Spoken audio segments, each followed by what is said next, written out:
آقا علیہ السلام کے پیارے دیوانوں، آج پوری طاقت و قوت کھانے پینے پہ صرف ہو گئی، لباس پہ صرف ہو گئی، رہن سہن پہ صرف ہو گئی، مکانات پہ صرف ہو گئی، تو کامیابی اس کا نام نہیں کہ کپڑے مل جائیں، لباس مل جائیں۔ اللہ اکبر میرے آقا علیہ السلام کے دیوانوں، کامیابی یہ ہے کہ جہنم سے بچا لیے جائیں اور جنت کے مسافر بنا دیے جائیں، جنتی بنا دیے جائیں۔ اور بڑا کامیاب وہ ہے کہ دنیا میں جانے سے پہلے جنت کی بشارت مل جائے، دنیا سے جانے سے پہلے۔ اور مومنوں کی شان یہ ہے وہ جاتے بعد میں پہلے جنت کی بشارت ملتی ہے۔ قرآن کہتا ہے ان الذین قالوا ربنا اللہ ثم استقاموا تتنزل علیہم الملائکہ الا تخافوا ولا تحزنوا وابشروا بالجنۃ التي کنتم توعدون۔ جن لوگوں نے کہا ہمارا رب اللہ ہے، وہ اس پر استقامت کے ساتھ ڈٹے رہے، پھر اس کے پاس اللہ کے فرشتے آتے ہیں اور کہتے ہیں گھبرانا مت، خوف مت کھانا، ہم تمہارے دنیا میں بھی مددگار ہیں، آخرت میں بھی مددگار ہیں، اور اس دنیا میں بیٹھے بیٹھے اس جنت کی بشارت لے لو جس کا تم سے وعدہ کیا گیا ہے۔ دوسرے مقام پر کہا گیا یا ایتھا النفس المطمئنہ ارجعی الی ربک راضیۃ مرضیہ فادخلی فی عبادی وادخلی جنتی۔ جب مومن دنیا سے جاتا ہے تو اللہ کے فرشتے کہتے ہیں اے نفس مطمئنہ چل اپنے رب کی طرف لوٹ جا، اس حالت میں کہ تیرا رب تجھ سے راضی ہے، اور اس کی جنت میں داخل ہو جا۔ میرے پیارے آقا علیہ السلام کے پیارے دیوانوں، تو کامیابی بڑی عظیم چیز کا نام ہے۔ میرے آقا صلی اللہ علیہ وسلم نے ارشاد فرمایا کہ جو مومن اپنے اندر یہ 10 صفتیں پیدا کر لے گا اللہ اسے کامیاب فرمائے گا۔ ہم کامیابی کے متلاشی ہیں، جلدی جلدی چلتے ہیں۔ پہلی صفت کامیابی کی قرآن کہتا ہے قد افلح المؤمنون الذین هم فی صلاتهم خاشعون۔ مومنوں کی پہلی کامیابی کی سیڑھی یہ ہے کہ وہ مومنین نماز میں گڑ گڑاتے ہیں، اپنی نمازوں کو خشوع و خضوع کے ساتھ ادا کرتے ہیں۔ کامیابی کا پہلا زینہ وہ نماز پڑھتے ہیں۔ نمازی 2 قسم کے ہیں، ایک وہ جو فرض کا بوجھ سر سے اتارنے کے لیے پڑھتے ہیں، ان کا بوجھ تو اتر جاتا ہے لیکن ان کو کوئی مرتبہ زندگی بھر نہیں مل سکتا، نہ دنیا میں اور نہ آخرت میں۔ آج لوگوں کو بڑا عجیب وہ ہے یار دیکھو وہ فلانی لوگ کتنی نماز پڑھتے ہیں، دوڑ دوڑ کے پڑھتے ہیں، انہیں پتہ ہی نہیں ہے کہ نماز کس چیز کا نام ہے۔ جو دوڑ بھاگ کر رہے ہیں نماز کے لیے انہیں پتہ نہیں ہے کہ نماز کس چیز کا نام ہے، اس لیے کہ نماز اہل دل کے لیے ہے اور نماز اہل دل کی نماز ہے، اور جن کے پاس دل ہی نہیں ان کی نماز کیسی؟ آپ کہیں گے آپ بھی کوئی نیا فتنہ لے کر آئیں کہ ان کے پاس دل نہیں ہے، کیوں ان کے پاس دل نہیں ہے؟ میں کہتا ہوں دل تو ہے لیکن دل 2 طرح کے ہوتے ہیں۔ ایک دل وہ ہوتا ہے جو گوشت کا لوتھڑا ہوتا ہے، اس دل میں اور کتے کے دل میں کوئی فرق نہیں ہوتا، اس دل میں اور مرغے کے دل میں کوئی فرق نہیں ہوتا۔ پھر کہا کہ آپ کس دل کی بات کرتے ہیں؟ میں کہتا ہوں اس دل کی بات کرتا ہوں جس کو 14ویں صدی کا سید الصوفیہ مجدد اعظم کہتا ہے دل ہے وہ دل جو تیری یاد سے معمور رہا، دل ہے وہ دل جو تیری یاد سے معمور رہا، سر ہے وہ سر جو تیرے قدموں پہ قربان۔ اس دل کی بات کر رہا۔ صاحب دل وہ ہے جس دل میں آمنہ کے لال کے جلوے موجود ہیں، صاحب دل وہ ہے جو دل آمنہ کے لال کی یاد میں دھڑکتا ہے، صاحب دل وہ ہے جس دل کے اندر آمنہ کے یاد کے لیے جذبات اٹھتے ہیں۔ ہاں ہاں وہ دل ایسا دل ہے کہ اس دل کے اندر کائنات سمٹ آتی ہے۔ فقط گھٹے تو اگر گھٹے تو فقط مشت خاک ہے انصاف، اگر بڑھے تو وسعت کونین میں سما نہ سکے۔ یہ دل ہے، عاشقوں کا دل یہ ہے۔ عرش جس کا مشتاق ہے وہ عاشقوں کا دل ہے۔ میں اس کی طرف نہیں جاتا لیکن یہ بات کہنے لگا ہوں کہ نماز میں وہ گڑ گڑاتے ہیں، خشوع کرتے ہیں، اس لیے کہ خشوع دل کی کیفیت کا نام ہے، خشوع دل کی کیفیت کا نام ہے۔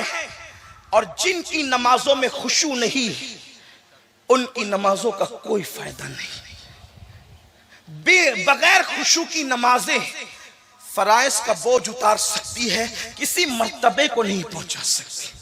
اسی لیے اللہ کے رسول علیہ السلام نے فرمایا، بخاری شریف کی حدیث ہے، میرے پیچھے نماز پڑھتے ہو ذرا ٹھیک ٹھیک پڑھا کرو۔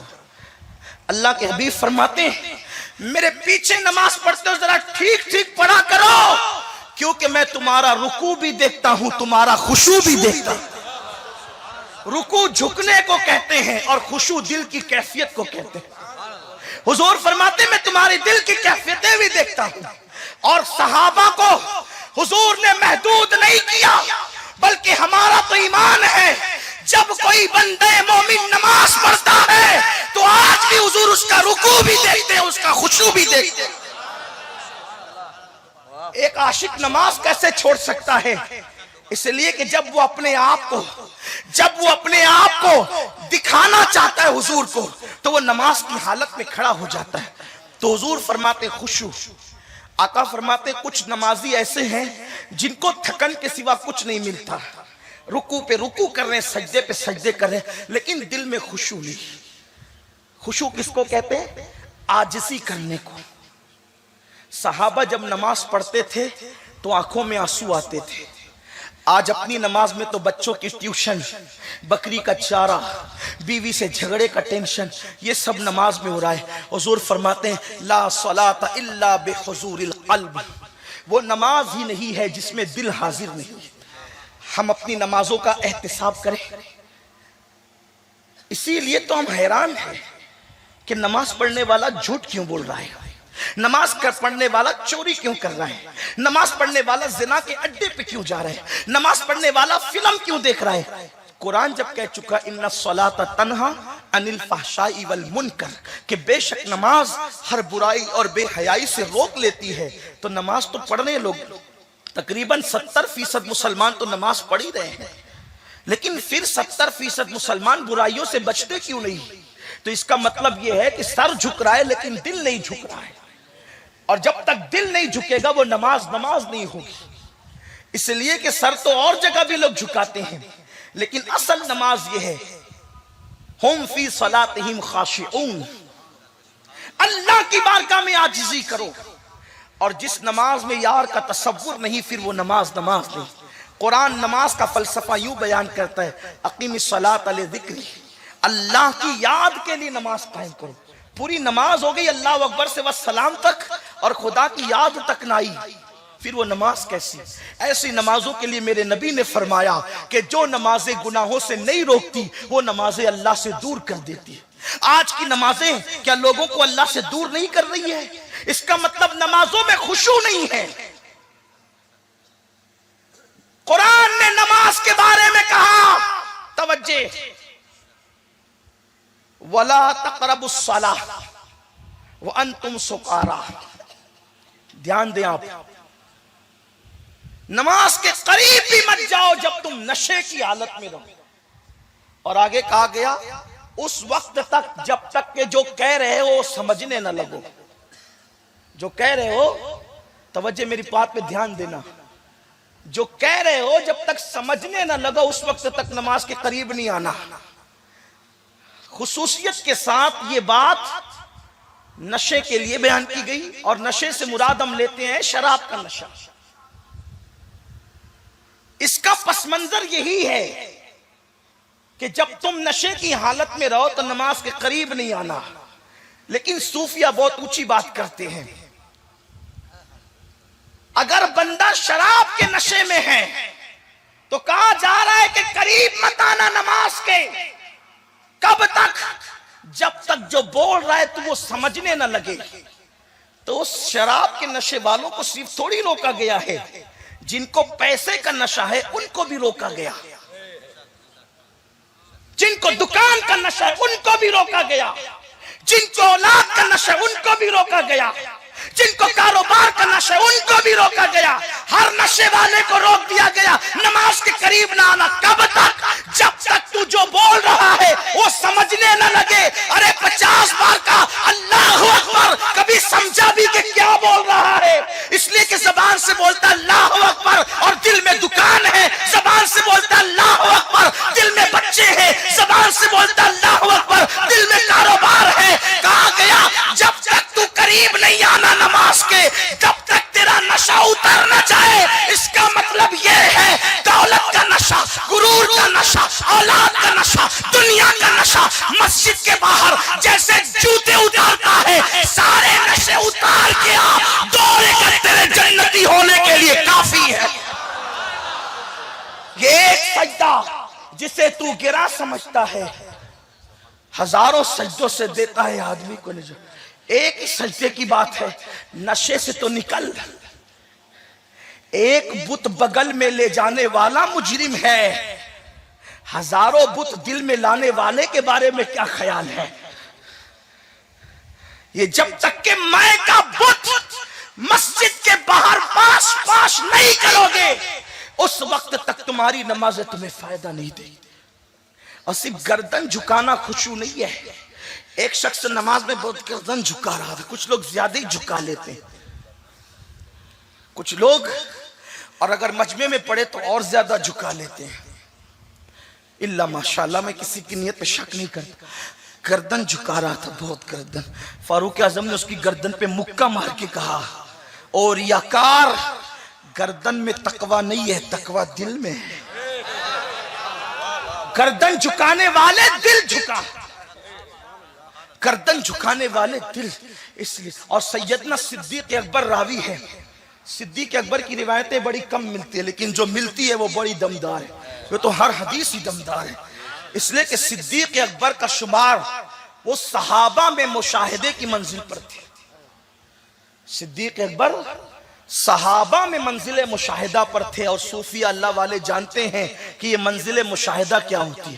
جو اولیاء میں مشاہدے کی منزل پر پہنچے اس کا اندازہ کوئی نہیں کر سکتا، جو صحابہ میں مشاہدے کی منزل پر ہو اس کی کیا شان ہوگی۔ میرا عنوان سیدنا صدیق اکبر نہیں ہے، لیکن اگر ہوتا تو میں آپ کو بتاتا کہ ابو بکر صدیق کا مرتبہ مشاہدہ تو یہ کہ وہ آج بھی مشاہدے میں ہے۔ صدیق اکبر تو آج بھی مشاہدے میں ہے۔ تو عرض کر رہا تھا، صدیق اکبر رضی اللہ تعالیٰ فرماتے ہیں، ارشاد فرماتے ہیں کہ منافقین کے خشوع سے بچو، منافقین کے خشوع سے بچو۔ پوچھا گیا کہ منافقوں کا خشوع کیا ہے، یہ منافقین کا خشوع کیا ہے؟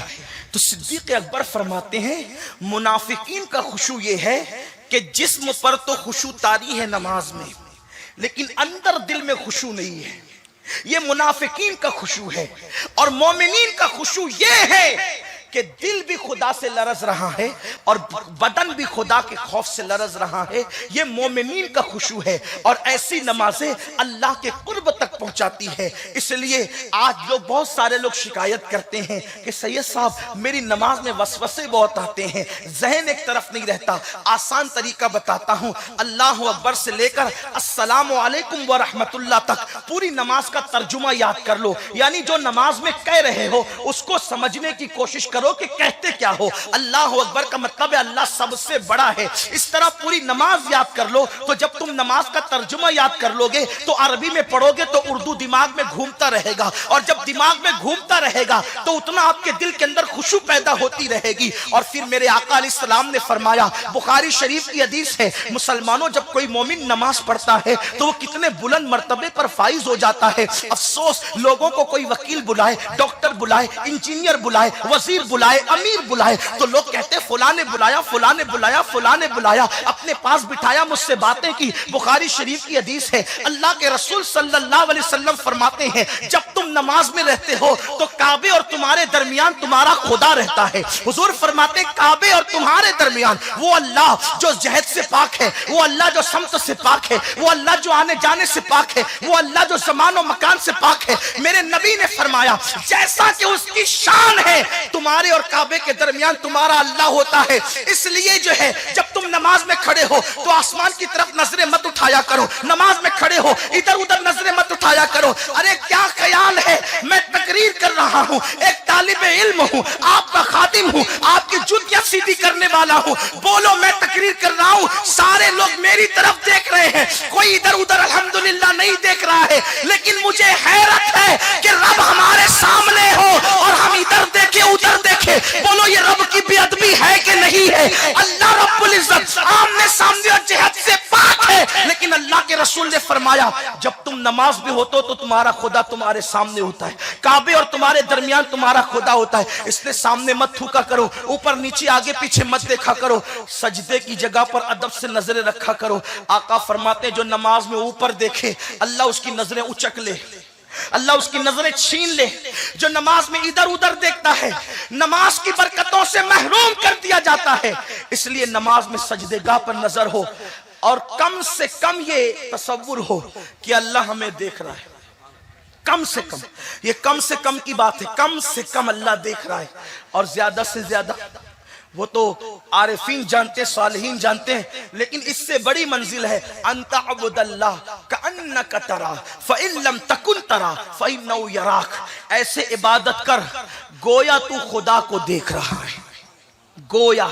توجہ، یہ حضور کا فرمان ہے، حدیث صحیح ہے، حدیث جبریل بخاری شریف میں ہے، کیا؟ گویا تو خدا کو دیکھ رہا ہے۔ اس کا مطلب یہ ہے کہ نماز میں خدا دکھتا ہے تبھی تو گویا تو دیکھ رہا ہے۔ دنیا میں آنکھوں، سر کی آنکھوں سے تو کوئی اس کو نہیں دیکھ سکتا، لیکن قدرت نے دل کی آنکھیں ایسی دی ہے کہ جس میں خدا نظر آتا ہے۔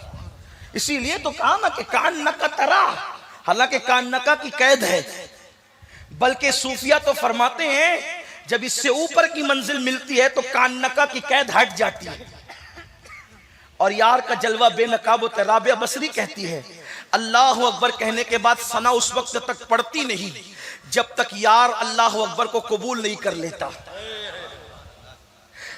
سجدہ کر کے اس وقت تک سجدے سے سر اٹھاتی نہیں جب تک کہ سبحان ربی الاعلیٰ کہہ کے رب اعلیٰ کا جلوہ نہیں دیکھ لیتی۔ ایک عورت کا یہ حوصلہ ہے، ایک عورت کا یہ حوصلہ ہے، ہم کہاں ہیں؟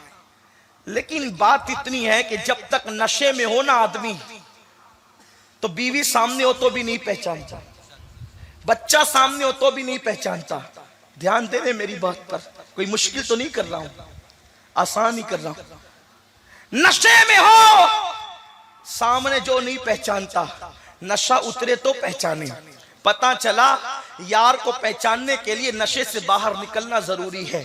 ارے جسے شراب اور کتا گولی کا نشہ ہو اس کو یار نظر نہیں آتا، تو جس کو دنیا کا نشہ ہو اس کو یار کیسے نظر آ سکتا ہے؟ اگر اس کا مشاہدہ کرنا ہے تو انا کے نشے سے نکلنا ہوگا، اس کا مشاہدہ کرنا ہے تو تکبر کے نشے سے نکلنا